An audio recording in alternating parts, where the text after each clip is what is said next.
Every time a new opportunity came in, I did start digging through old proposals. Copy paste session, rewrite everything, and fix the formatting again and again.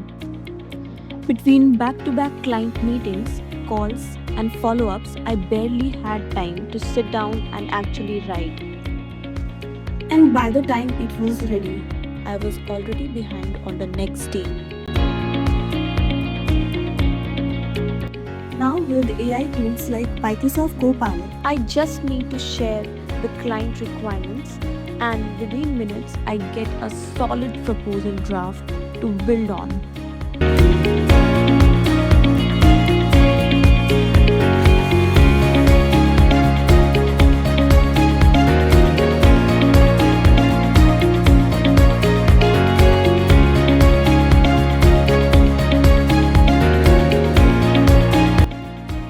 what used to take hours take minutes, and instead of typing all day, I can focus on relationships, conversations, and actually closing a deal.